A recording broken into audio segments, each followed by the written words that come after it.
Hello everybody, this is AK. I'm back.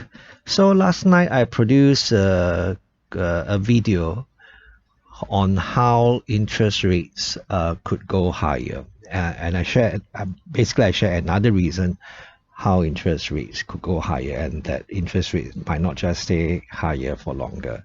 Why I say it's another reason, because in an earlier video prior to last night's, I actually shared another reason why interest rates could go higher, and that's the central bank in Japan could possibly start tightening, and that could send interest rates in Japan higher, and carry trades all around the world, which would send interest rates higher all around, everywhere else in the world.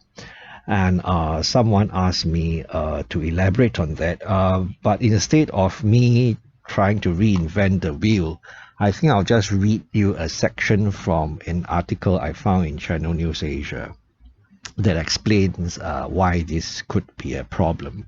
Okay, so here goes. The Bank of Japan has held steadfast to ultra-easy monetary policy, but a tighter stance is on the cards, and the risks are rising of a sharp unwind from an era of Japanese cash pumping into everything from US tech stocks to high-yielding emerging market currencies. So this paragraph basically says that Japan has maintained a very low interest rates, ultra easy monetary policy, and because of that the yen has become very cheap, right? Relatively cheap compared to other world currencies. I think now it's also at its cheapest to the Sing dollar. Now when I went to Japan for holiday many years ago, I remember 1,000 yen was equivalent to 15 Singapore dollars, but now 1,000 yen is more like 10 Singapore dollars. So imagine it's gone down by about 33%.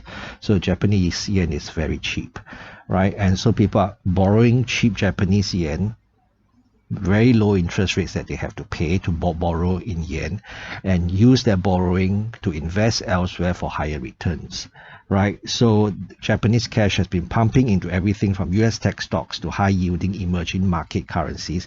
That is what this paragraph is saying. Okay, then the next paragraph says, now, the BOJ is expected to hike its policy rate in January next year. It notes that Japanese investors who have long sought better investment yields elsewhere own around $1 trillion of US bonds. They are also big holders of European and Australian debt, right? So that's another example of carry trade. So basically they are buying bonds in the US, Europe, and Australia because those bonds pay a higher coupon.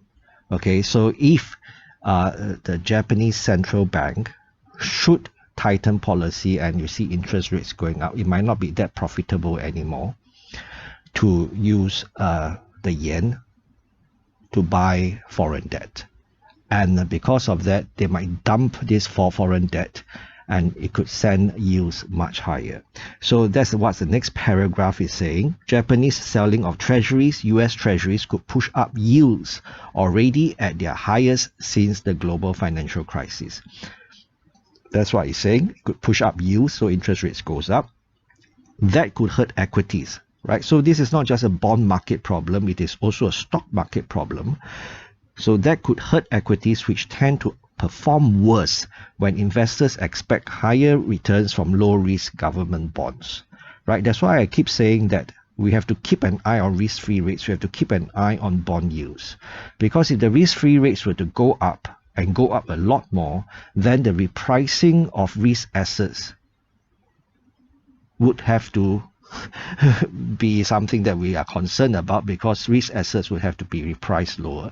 The higher the risk-free rates, the more risk assets have to be repriced lower, right? And that would hurt all equities, and that includes REITs, because REITs own risk assets, which are properties, right? So just have to be very cautious. Don't be overly optimistic.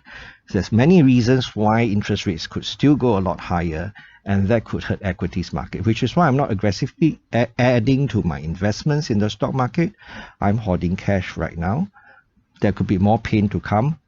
However, there's one group of entities which could benefit, and we talked about this recently, and that's the banks, DBS, OCBC and UOB. Higher interest rates will expand their net interest margins, and they will be natural beneficiaries. Still, we have to be cognizant of the fact that higher interest rates will hurt borrowers.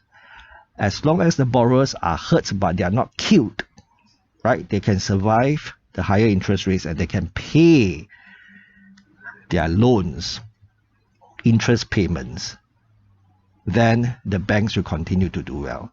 We only have to worry when the borrowers start defaulting and they start going bankrupt, and then that's when the banks will be hurt as well, right? But in the shorter term, higher interest rates will benefit DBS, OCBC, and UOB, right? So we'll just have to wait and see how the whole thing pans out, right? If AK can talk to himself, so can you. Bye-bye.